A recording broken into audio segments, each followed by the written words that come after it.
All right, let's bring in Mr. Craig Button this morning. Craig, how are you doing on this fine Tuesday? I'm doing great. You guys need a ceiling fan.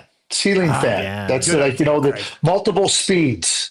Oh, With those pulleys, you could. yeah. You don't have to. That way, you don't have to. You don't have to put a fan on your head or on somebody's chest. It just and it circulates the air. It's a cool. Right? We're still technically a young company here, Craig. You know, Yeah, I know. Novel idea. Yeah. Like 10 years from now, could we be in a ceiling fan office? If we do, we'll fly you up. We'll bring you up. You can come in and be the first person to turn on the ceiling fan. Yeah. Oh, well, you don't have to pull it. You just put it on the wall. You just press a button and it starts. Geez. The speed. Oh, yeah. It's amazing I modern guess I don't know technology on enough fan. about ceiling fans. I'm still thinking there's like 3 things you got to pull. I love those. Is it going the right way? Is it going the wrong way? Yeah. No, those are always fun. All right, so the Edmonton Oilers lose to the Ducks last night. They start the game a player short. I mean, they had 11 forwards and 6D last night. They still get 47 shots. I mean, you're starting shorthanded. How much stock do you put into the loss last night, Craig? Yeah, I don't think it. Right now, it's all about, for me, like I'm looking at the Edmonton Oilers. Let me just rewind real quick. LA loses to Seattle, so you're thinking, okay, you can beat Anaheim, you get all those shots, you find a way. Now you move within 2 points. I think that Edmonton has accepted where they're at, and now it's just about health. It's about health. It's hey, let's just go and play. Let's just give our best account of ourselves. And I think the Oilers did exactly that last night. Everybody that was in the lineup gave a good account of themselves, did the best they could, given the circumstances. Fell a little bit short. I mean, Josh Dell was really good. I mean, obviously, you're faced with that barrage of shots, and you're missing a lot of skill out there. But it's all about health now. This all points to, okay, do you get a game or two before the end of the regular season and get ready for the playoffs? Because no team is going to be able to advance if you're not healthy. And there's no need to push Trent Frederick in the lineup, Leon Draisaitl, Connor McDavid, Matthias Ekholm. Just let them work on their rehab and get them ready for, like I said, maybe a game or two at the end of the regular season. But the key thing for the Oilers now is the playoffs and health. Well, yeah, and that's kind of where I wanted to go next. So we'll just continue with this conversation. I'm assuming they'll be relatively healthy come playoff time. McDavid, Draisaitl, Ekholm, Skinner, maybe Frederick, maybe Kane. If healthy, what do you think this team is still capable of? Because I've been saying the last couple of days here that if they're healthy come playoff time, I still sort of expect them to make a conference final, like come out of the division. I think they can beat the Kings. I think they can beat the Golden Knights, even with the way the season's gone.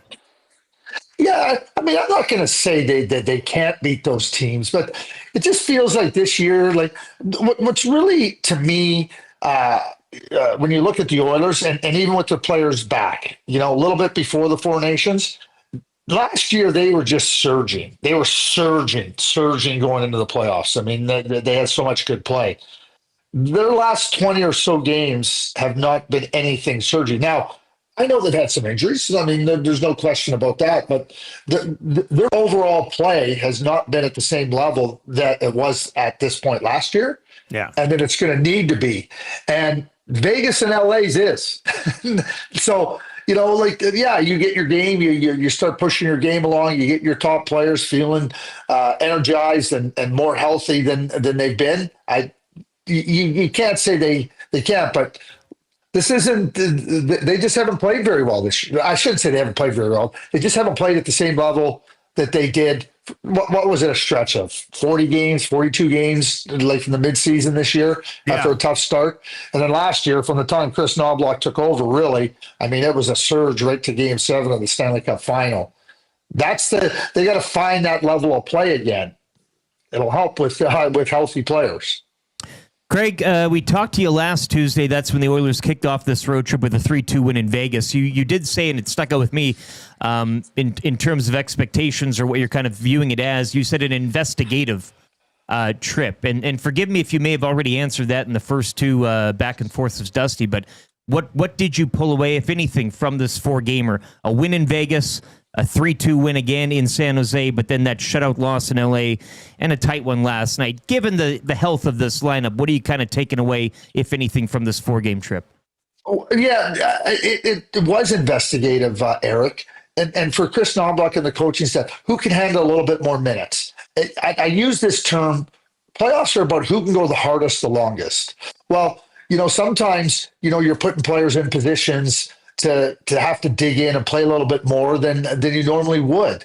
And you're not certain. I think for Chris Knobloch now, he has a little bit more certainty with certain players. What can they handle? What does a hard, heavy game in LA look like? What does a game look like when we got to try to squeeze some offense out of players not named Connor McDavid or Leon Draisaitl? So how do players look without Matthias Ekholm next to them? When I look at this team, and it goes without saying, goaltending, Stuart Skinner back is key. But Matthias Ekholm, in my view, is just as important as Connor McDavid and Leon Draisaitl to the success of this team. It's the three-headed monster that teams playing against the Oilers know that they have their hands full. So you're evaluating, okay, how does Darnell Nurse play? It's not just how does Bouchard how does Darnell Nurse play? Because he's got to play more minutes. You're going to have stretches in the playoffs where you're going to have a confidence that players can do a little bit more and deliver. So I think in this stretch, Eric, those are the things that you find out about your team, and you find out what they're capable of. You find out what they're not capable of. Yeah. I'll finish with this as quickly as I can. Dale Sutter always used to say to players, you know what?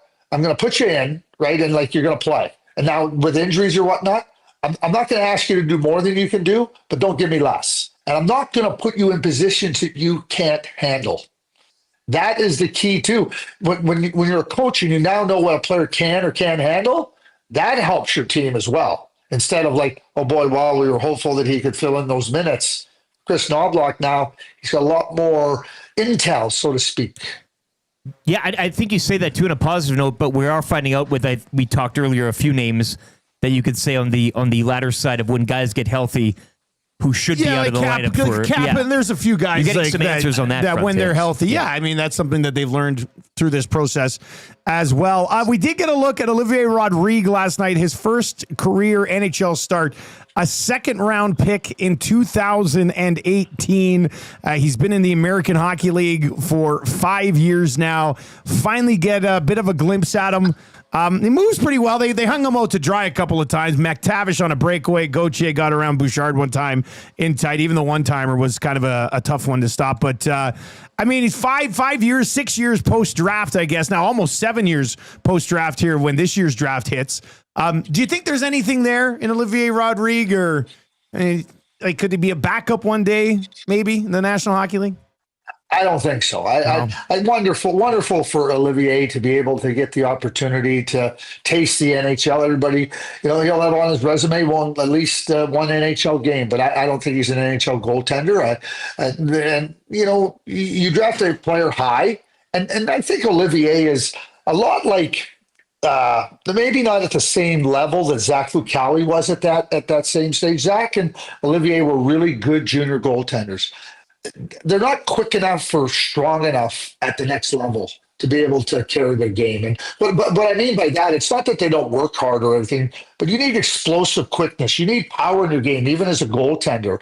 And sometimes you're just not able to develop. We drafted a player in Dallas, and I'll give you an example of this. Mike Ryan was his name, a terrific high school player out of Boston. We drafted him in the first round. He wasn't big, he was slight. And we thought once he grows and once he gets bigger, everything will take care of itself. Well, here was the problem. He wasn't able to get bigger and stronger. And I think that's exactly where Rodrigue finds himself and where Zach Fucale found themselves. It wasn't that they didn't work, but you project that they can get bigger and stronger, which allows them to be quicker and be able to handle their position, whatever it was. Mike was a center, but at the end of it, if your body can't get you there, you're going to. But good for Olivier. I mean, obviously his dad worked for the Oilers for quite a few years, and good for Olivier to get that taste of the NHL. Craig, the St. Louis Blues finally lose a hockey game. Probably shouldn't be surprised that it happened against the Winnipeg Jets. The Jets have been very solid all year long, but a hell of a run by St. Louis, put themselves comfortably in a playoff spot. How much do you think they can build on what they've done here the last 6 weeks heading into the playoffs? Well, I don't think anybody wants to play the St. Louis Blues. They're the team that nobody wants to play. If you're Winnipeg or you're Vegas, you are hoping that they finish in that wild card spot where you don't have to play them. Because you can say I'm ceding the divisions to Vegas and Winnipeg. I think that was a big game for the Winnipeg Jets last night. I mean, they go into Dallas on Thursday, and if they would have lost that game, I mean, they could have lost the division if they lose to Dallas. They get a little bit of breathing room, having beaten St. Louis. I think it gives them a little bit of confidence. But St. Louis they found their game. I'm watching the game last night, Dustin and Eric, and they suffocate you. I call it death by triangulation, because if you watch how they play, offensively and defensively, it seems like you're always in like the triangle against them, and like defending or offensively, and they can create so many chances. And you're going to have to really work, because they're quick and they're really competitive in those areas.